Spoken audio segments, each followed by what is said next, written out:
Hey everyone, this is me Sumi Jha and welcome back to my YouTube channel wine learning classes. Guys, आज का हमारा topic है philosophy bye ism निज़िकिल। ये एक poetry है और चलिए इस वीडियो को शुरू करते हैं। बट इससे पहले अगर आप मेरे चैनल पे फर्स्ट टाइम आए हैं तो मेरे चैनल को सब्सक्राइब करें और वीडियो अगर आपको अच्छी लगेगी तो वीडियो को लाइक करें, शेयर करें और साथ में कमेंट करके अपना फीडबैक जरूर शेयर करें। तो चलिए वीडियो को शुरू करते हैं।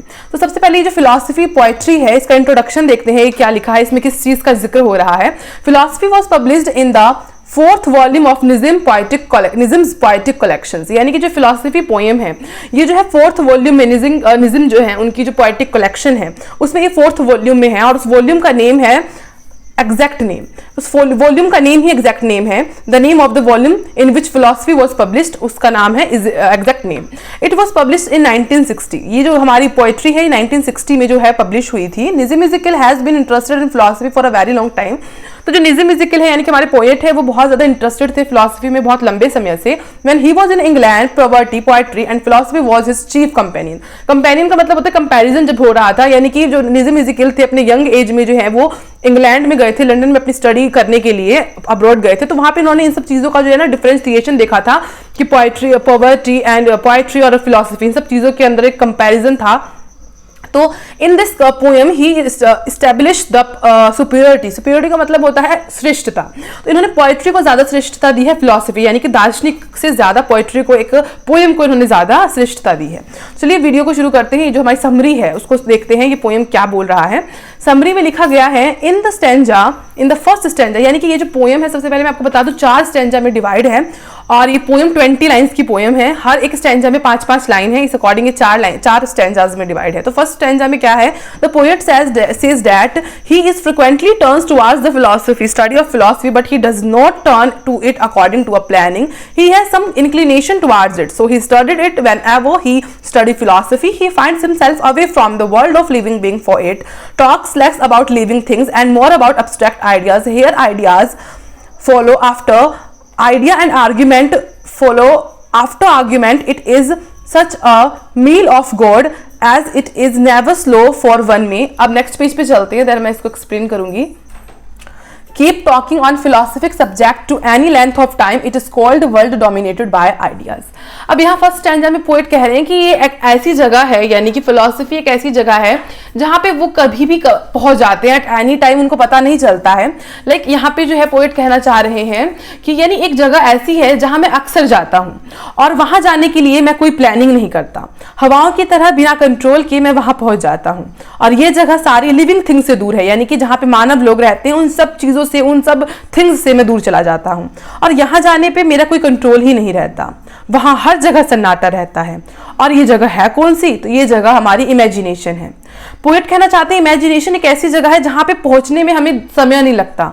हम अगर बैठे हैं और ख्यालों में खो जाएं तो चंद मिनटों में जो है हम वहां पहुंच जाते हैं और अक्सर हम सोचते सोचते वहां चले जाते हैं और ऐसा करने में हमारा खुद का कोई कंट्रोल नहीं रहता। मील ऑफ गॉड, यानी कि यहाँ पे जिक्र हुआ है मील ऑफ गॉड, यानी कि मतलब हमारा ब्रेन, हमारे ब्रेन के अंदर नंबर्स ऑफ इमेजिनेशंस आती हैं, मिलियंस ऑफ इमेजिनेशंस आती हैं जो कि डिफरेंट टाइप्स की होती हैं।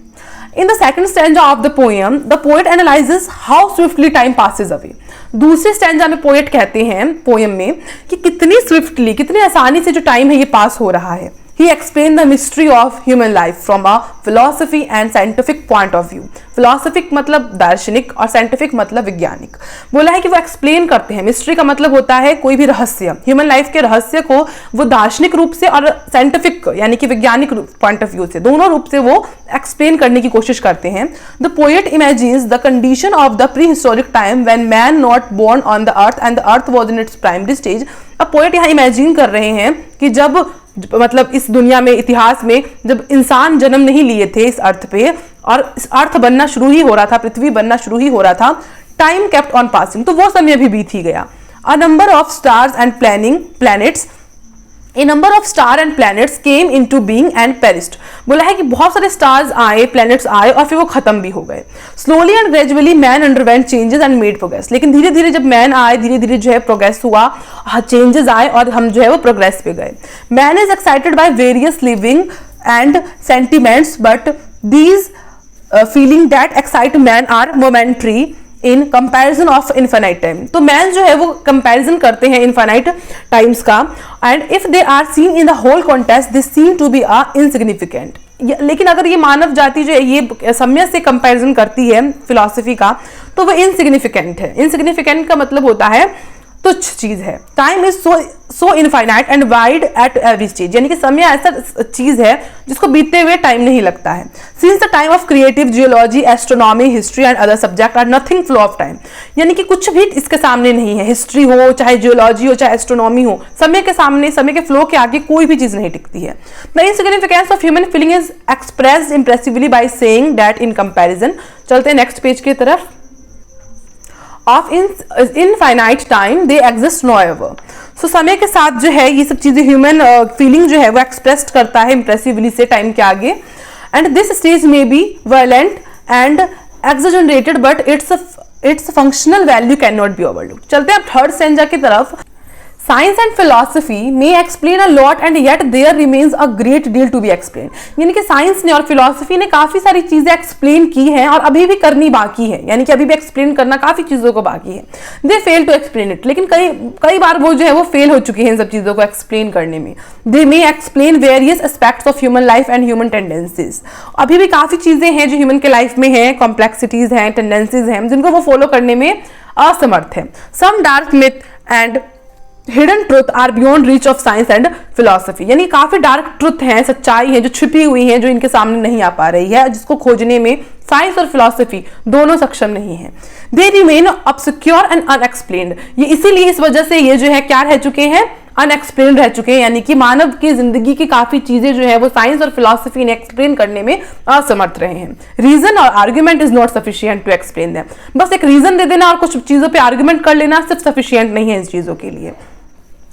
For it there is a great need of wisdom and this wisdom is provided to us by poetry। तो इसके लिए हमको बहुत सारी बुद्धिमानी की जरूरत है, बहुत बुद्धि की जरूरत है। विजडम मतलब उस विजडम हमको कहाँ से मिलेगा? वो विजडम जो है हमको पोएट्री से मिलता है, यानी कि यहाँ पे ये चीज बोला गया है पोएट के द्वारा कि जो चीज हमको साइंस एक्सप्लेन नहीं कर सकता, फिलोसफर्स लोग एक्सप्लेन नहीं कर सकते, वो चीज हमको पोएट्री से एक्सप्लेन हो सकती है, क्योंकि पोएट्री के पास बहुत सारी विजडम प्रोवाइडेड है, जिस वजह से वो काफी सारी चीजें जो ह्यूमन लाइफ से कनेक्टेड है उसको वो सॉल्व कर सकते हैं।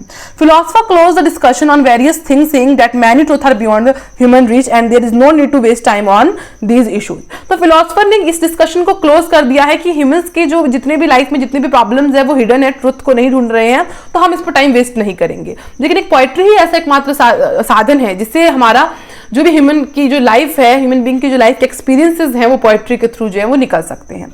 अब हमारा फोर्थ स्टैंजा में है the position of poetry is different, क्योंकि पोजीशन है जो पोएट्री की है वो डिफरेंट है। द सुपीरियरिटी ऑफ पोएट्री और philosophy is express impressively in the last stanza. इस स्टैंजा में पोएट ने जो है फिलॉसफी से ज्यादा सुपीरियरिटी यानी कि श्रेष्ठता पोएट्री को दी है, बहुत इंप्रेसिवली वे से इस चीज को एक्सप्लेन किया है। The language of poetry is the language of human feeling. Poet का कहना है कि जो पोएट्री की लैंग्वेज होती है वो ह्यूमन फीलिंग की लैंग्वेज से जो है वो बहुत ज्यादा मैच करती है। लाइक द नेक्स्ट पेज पे चलते हैं।